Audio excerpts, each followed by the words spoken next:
नमस्कार दोस्तों, GK study point में आप सभी का स्वागत है। मैं कृष्ण कुमार आप सभी का स्वागत करता हूं। आज के इस वीडियो में महत्वपूर्ण 100 प्रश्न को लेकर के आए हैं जो कि जीके जीएस लूसेंट से है। काफ़ी महत्वपूर्ण है। हिस्ट्री इसका क्वेश्चन है। तो चलिए देखेंगे मध्यकालीन इतिहास का जो है वो टॉप 100 प्रश्न देखेंगे।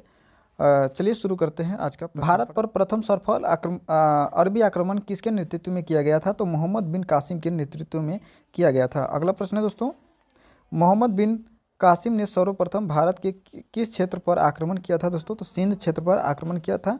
मोहम्मद बिन कासिम ने जब सिंध पर आक्रमण किया था तो उस समय सिंध का शासक कौन था? तो राजा दाहिर था उस समय सिंध का शासक। अगला प्रश्न देखते हैं और अगला प्रश्न है भारत पर अरब वासियों ने आक्रमण का मुख्य कारण क्या था? तो इस्लाम धर्म का प्रचार और धन दौलत को लूटना था। फटाफट देखेंगे, भारत पर अरबों के आक्रमणों का इतिहास किस किताब से मिलता है? दोस्तों तो चचनामा पुस्तक से मिलता है। लेखक जो है अली अहमद है और भाषा जो है अरबी भाषा में है। किस शासक ने भारत में गैर मुस्लिम लोगों पर सर्वप्रथम जजिया कर लगाया था? दोस्तों तो मोहम्मद बिन कासिम ने लगाया था, जो कि सिंध प्रांत पर लगाया था। सिंध के राजा दाहिर की मृत्यु किस युद्ध में हुई थी? तो सेहवान के युद्ध में हुई थी सिंध के राजा दाहिर की मृत्यु। अगला प्रश्न देखते हैं और अगला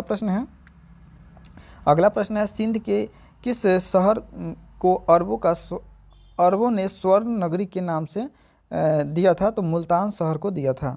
731 ईस्वी में अरबों ने सिंधु नदी के तट पर कौन सा नगर स्थापित किया था? दोस्तों तो बिल्कुल महफूजा नगर स्थापित किया था। मोहम्मद बिन कासिम और राजा दाहिर के मध्य 712 ईस्वी में युद्ध को किस नाम से जाना जाता है? तो रावर का युद्ध जाना जाता है। राजौर का युद्ध के नाम से जाना जाता है। परिणाम क्या था कि मोहम्मद बिन कासिम उसमें जीत हुई थी। वही बात करेंगे अगला प्रश्न का। और अगला प्रश्न है, अरबों के बाद भारत पर आक्रमण किसने किया था? तो तुर्कों ने किया था। अगला प्रश्न देखेंगे, भारत पर पहला तुर्क आक्रमणकारी कौन था? तो सुबुक्तगिन था। सुबुक्तगिन कहाँ का शासक था? तो मोहम्मद गजनी का शासक था। कहाँ का था? गजनी का शासक था। गजनी साम्राज्य की स्थापना किसने और कब किया था? तो अल्पतगिन ने 932 ईस्वी में किया था। गजनी के बाद सुबुक्तगिन ने जब भारत पर आक्रमण किया तो उस समय पंजाब का शासक कौन था? तो जयपाल था उस समय पंजाब का शासक। सुबुक्तगिन की मृत्यु के बाद गजनी का शासक कौन बनता है? दोस्तों तो गजनी का जो शासक बनता है मोहम्मद गजनवी बनता है। 998 ईस्वी में बनता है। मोहम्मद गजनवी के बाद भारत पर कितनी बार आक्रमण हुआ था? तो 17 बार आक्रमण हुआ था। मोहम्मद गजनवी ने भारत पर प्रथम आक्रमण कब और कहाँ पे किया था? दोस्तों तो बिल्कुल 1000 ईस्वी में पेशावर में किया था आक्रमण। मोहम्मद गजनवी ने 1001 ईस्वी में भारत के किस शासक को पराजित किया था? दोस्तों तो पंजाब के शासक जयपाल था जिसे पराजित किया था। अगला प्रश्न है दोस्तों और अगला प्रश्न है, मोहम्मद गजनवी का चर्चित आक्रमण कौन सा था? तो सोमनाथ का मंदिर, जो कि 1025 ईस्वी में हुआ था। जब मोहम्मद गजनवी ने सोमनाथ मंदिर पर आक्रमण किया तो उस समय गुजरात का शासक कौन था? तो भीम प्रथम था। कौन था दोस्तों? भीम प्रथम था। मोहम्मद गजनवी ने अंतिम आक्रमण 17वां आक्रमण कब और किसके खिलाफ किया था? तो 1027 ईस्वी में जाटों के खिलाफ आक्रमण किया था। वही बात करेंगे अगला प्रश्न का। और अगला प्रश्न है दोस्तों, मोहम्मद गजनवी की चर्चित आक्रमण कौन सा था? दोस्तों सोमनाथ का आक्रमण था। सोमनाथ मंदिर का आक्रमण था, जो कि 1025 ईस्वी में करता है। जब मोहम्मद गजनवी ने सोमनाथ मंदिर पर आक्रमण किया था तो उस समय गुजरात का शासक कौन था? दोस्तों तो भीम प्रथम था उस समय शासक। मोहम्मद गजनवी का अंतिम आक्रमण 17वां आक्रमण कब और किसके खिलाफ हुआ था? तो जाटों के खिलाफ हुआ था। कब हुआ था? तो 1027 ईस्वी में हुआ था। वही बात करेंगे कि मोहम्मद गजनवी की मृत्यु कब हुआ था? दोस्तों तो 1027 ईस्वी में मृत्यु हुआ था। और मोहम्मद गजनवी किस वंश से संबंधित था? तो यामिनी वंश से संबंधित था। बगदाद के खलीफा ने मोहम्मद गजनवी को किन उपाधियों से अलंकृत किया था? दोस्तों तो यामीन उद्दौला या यामीन उल मिल्लाह के नाम से अलंकृत किया था। मोहम्मद गजनवी के साथ कौन कौन से इतिहासकार जो थे वो भारत आए थे? तो फिरदौसी, अलबरूनी और उतबी आए थे। शाहनामा नामक ग्रंथ की रचना किसने किया था? दोस्तों तो फिरदौसी ने किया था। अगला प्रश्न देखते हैं और अगला प्रश्न है दोस्तों, तहकीक ए हिंद की रचना किसने किया था? तो अलबरूनी ने किया था। किताब यामिनी की रचना किसने किया था? तो उतवी ने किया था दोस्तों। वही बात करेंगे भारतीय इतिहास में बुद्ध किशन और मूर्ति भंजक के नाम से किसे जाना जाता है? तो मोहम्मद गजनवी को जाना जाता है, क्योंकि बहुत से मूर्तियों को इसने तोड़वा दिया था। सुल्तान की उपाधि धारण करने वाला पहला तुर्क शासक कौन था दोस्तों? तो मोहम्मद गजनवी था। वही बात करेंगे अगला प्रश्न का। अगला प्रश्न है भारत में तुर्की राज स्थापन किसने किया था? तो मोहम्मद गौरी ने किया था। अगला प्रश्न देखते हैं, और अगला प्रश्न है आपके स्क्रीन पर, मोहम्मद गौरी ने भारत पर सर्वप्रथम आक्रमण कब किया था? तो 1175 ईस्वी में किया था। मोहम्मद गौरी ने प्रथम आक्रमण भारत के किस शासक को पराजित किया था? तो मुल्तान के करमाथी शासक को 1175 में किया था। मोहम्मद गौरी किस दर्रे से होते हुए भारत पहुंचा था? तो गुलमर्रा दर्रा से होते हुए भारत पहुंचा था। मोहम्मद गौरी का संबंध किस वंश से है? तो संस बनी वंश से है। 1178 ईस्वी में मोहम्मद गौरी ने भारत के किस क्षेत्र पर आक्रमण किया था? तो अहिलवाड़ा के गुजरात पर आक्रमण किया था। वही बात करेंगे कि भारत का पहला शासक कौन था जिसने मोहम्मद गौरी को 1178 ईस्वी में बुरी तरह से पराजित किया था? तो भीम द्वितीय था। जम्मू के शासक चंद्रदेव ने मोहम्मद गौरी के किसके विरुद्ध आक्रमण करने के लिए नियंत्रण भेजा था? तो खसरो मालिक शाह के विरुद्ध। खुसरो मालिक शाह जो गजनवी वंश के से संबंधित था, वह भारत के किस क्षेत्र का शासक था? तो पंजाब राज्य का शासक था। तराइन का प्रथम युद्ध किस समय किस के मध्य हुआ था? तो तराइन का प्रथम युद्ध जो हुआ था मोहम्मद गौरी और पृथ्वीराज चौहान के बीच 1191 ईस्वी में हुआ था। तराइन के प्रथम युद्ध में किसकी विजय हुई थी? तो पृथ्वीराज चौहान की विजय हुई थी। तराइन के द्वितीय युद्ध कब और किसके बीच हुआ था? तो मोहम्मद गौरी और पृथ्वीराज चौहान के बीच हुआ था 1192 ईस्वी में। तराइन के द्वितीय युद्ध में किसकी विजय हुई थी? तो मोहम्मद गौरी की विजय हो गई थी। क्यों हो गई थी दोस्तों? चलिए आगे देखते हैं। मोहम्मद गौरी भारत में मुस्लिम साम्राज्य के संस्थापक किसे कहा जाता है? तो मोहम्मद गौरी को कहा जाता है। चंदावर के युद्ध कब और किनके बीच हुआ था? तो मोहम्मद गौरी और जयचंद्र के बीच हुआ था चंदावर का युद्ध। वही बात करेंगे कि चंदावर का युद्ध किसने जीता था? तो मोहम्मद गौरी ने जीता था। यहाँ पे एक बहुत ही रोमांचक एवं बहुत ही महत्वपूर्ण एक कहानी मिलता है पृथ्वीराज चौहान और जयचंद्र के बीच। किसके?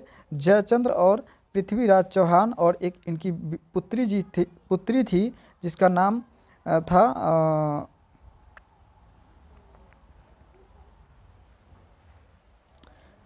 कहानी मिलता है, जिसको हम एक छोटा सा वीडियो में आपको बताएंगे। पृथ्वीराज और जो है जयचंद्र के बीच की जो एक कहानी मिलती है, उस कहानी को बताएंगे। उसी कहानी के वजह से में पढ़कर पृथ्वीराज चौहान जो है वह युद्ध को हार गया था। अगला प्रश्न देखेंगे, और अगला प्रश्न है पृथ्वीराज चौहान के विरुद्ध लड़ने के लिए किस राजपूत शासक ने मोहम्मद गौरी को आमंत्रित किया था? तो गढ़वाल के शासक था जयचंद्र। 1206 ईस्वी में मोहम्मद गौरी ने गजनी लौटते समय वक्त भारत के नेतृत्व किन गुलामों को सौंप दिया था? तो कुतुबुद्दीन ऐबक और बख्तियार खिलजी को सौंप दिया था। वही बात करेंगे कि मोहम्मद गौरी किस गुलाम ने बंगाल और बिहार पर विजय प्राप्त किया था? मोहम्मद गौरी के कौन से गुलाम जो था बिहार और बंगाल पर आक्रमण किया था? तो वह बख्तियार खिलजी था। मोहम्मद गौरी ने किस युद्ध में कुतुबुद्दीन ऐबक के असाधारण वीरता से प्रभावित होकर उसने भारतीय प्रवेश का सूबेदार नियुक्त किया था दोस्तों? तो तराइन के द्वितीय युद्ध के बाद 1191 ईस्वी में। मोहम्मद गौरी के सिक्कों पर किसकी आकृति मिलती है? तो लक्ष्मी जी की आकृति मिलती है। अगला प्रश्न देखते हैं, मोहम्मद गौरी का अंतिम आक्रमण किसके विरुद्ध हुआ था? तो खोखर जाति के विरुद्ध हुआ था। मोहम्मद गौरी की हत्या कब और किसने की थी? तो खोखरों ने की थी, 1206 ईस्वी में की थी। मोहम्मद गौरी की भारत विजय तथा नव स्थापित तुर्की वंश के इतिहास का प्रत्यक्ष विवरण किस ग्रंथ में मिलता है दोस्तों? तो तहकाब ए नासरी में मिलता है, जिसका लेखक है मिन्हास उस सिराज है। सल्तनत काल कब से कब तक चलता है? तो 1206 से लेकर के 1526 ईस्वी तक चलता है। वही बात करें कि सल्तनत काल 360 वर्षों का इतिहास है, जिसमें कितने राजवंश आए थे? तो 5 राजवंश आए थे। पहला है गुलाम वंश 1206 से 1290, दूसरा है खिलजी वंश 1290 से 1320, तीसरा है तुगलक वंश 1320 से 1413 और सौयद वंश से 1414 से 51 और लोदी वंश से 1451 से 1526 ईस्वी तक। वही बात करेंगे कि भारत पर शासन करने वाला प्रथम मुस्लिम शासक कौन था दोस्तों? तो गुलाम वंश का शासक, गुलाम वंश या दास वंश कहते हैं। भारत पर शासन करने वाला प्रथम मुस्लिम राजवंश था वो कौन था? गुलाम वंश या दास वंश था। गुलाम वंश भारत पर कब से कब तक चलता है? तो 1206 से लेकर के 1290 तक चलता है। गुलाम वंश की स्थापना किसने किया था दोस्तों? तो कुतुबुद्दीन ऐबक ने किया था 1226 ईस्वी में। कुतुबुद्दीन ऐबक ने अपनी राजधानी कहाँ पे स्थापित की थी? तो लाहौर में स्थापना किया था। वही बात करते हैं कि दिल्ली में कुतुब मीनार का निर्माण का कार्य किसने शुरू करवाया था? तो कुतुबुद्दीन ऐबक ने निर्माण कार्य शुरू करवाया था, जबकि पूरा करवाया इल्तुतमिश ने। कुतुबुद्दीन ऐबक ने दिल्ली के किस सूफी संत को स्मृति में कुतुब मीनार का निर्माण करवाया था? तो कुतुबुद्दीन बख्तियार काकी के यादगार में करवाया था। भारत के तुर्की राज्य का वास्तविक संस्थापक किसे माना जाता है? तो भारत में तुर्की राज्य का वास्तविक संस्थापक जो है आपका कुतुबुद्दीन ऐबक को माना जाता है। वही बात करेंगे कि कुतुबुद्दीन ऐबक की उदारता के कारण उसे लाख बख्श के नाम से जाना जाता है। दिल्ली कुवत उल इस्लाम मस्जिद और अजमेर का 2.5 दिन का झोपड़ा जो है उसने कुतुबुद्दीन ऐबक ने ही बनवाया था। कुतुब वंश के किस शासक की मृत्यु चौगान खेलते समय घोड़े से गिरने से हो गई थी? तो कुतुबुद्दीन ऐबक की मृत्यु हो गई थी घोड़े से गिरने के कारण। यह परीक्षा में पूछा जाता है दोस्तों कि गुलाम वंश के किस राजा का जो मृत्यु होता है वह घोड़े से गिरने के कारण होता है या चौगान खेलते समय होता है? तो वह कुतुबुद्दीन ऐबक हो जाएगा 1210 ईस्वी में। कुतुबुद्दीन ऐबक का मकबरा कहाँ पे है दोस्तों? लाहौर में स्थित है।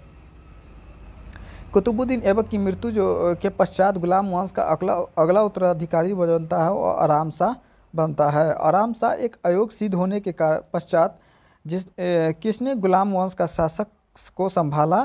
तो इल्तुतमिश ने संभालता है। कुतुबुद्दीन ऐबक का इल्तुतमिश से क्या संबंध था? तो कुतुबुद्दीन ऐबक जो था वह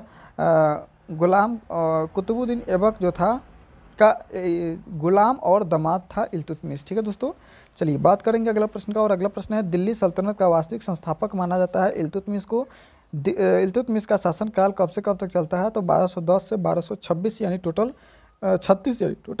26 वर्षों तक चलता है। कुतुबुद्दीन ऐबक की मृत्यु के समय इल्तुतमिश कहाँ का सूबेदार था? तो बदायूं का सूबेदार था। वही बात करेंगे अगला प्रश्न का। अगला प्रश्न है इल्तुतमिश अपनी राजधानी लाहौर से कहाँ पे स्थानांतरित किया? तो दिल्ली में किया था। इक्ता प्रणाली का आरंभ किसने किया था? तो इल्तुतमिश ने किया था। इक्ता प्रणाली क्या होता है कि धन के स्थान पर तनख्वाह के रूप में भूमि प्रदान करना ही इक्ता प्रणाली कहा जाता है। इल्तुतमिश 40 सरदारों का एक दल बनाया जिसे क्या कहा जाता था दोस्तों? तो तुर्क ए चहलगामी के नाम से जाना जाता है। अगला प्रश्न है दोस्तों भारत में किसे गुंबद का निर्माण या पिता कहा जाता है? तो इल्तुतमिश को कहा जाता है। जितना भी मंदिर या मस्जिद पर गुंबद देखते हैं वो किसने शुरू किया था? तो इल्तुतमिश ने शुरू किया था। चांदी का टंका, तांबे का जीतल का प्रचलन किसने किया था दोस्तों? तो इल्तुतमिश ने ही किया था। कुतुब मीनार का निर्माण किसने पूरा करवाया था? तो इल्तुतमिश ने करवाया था।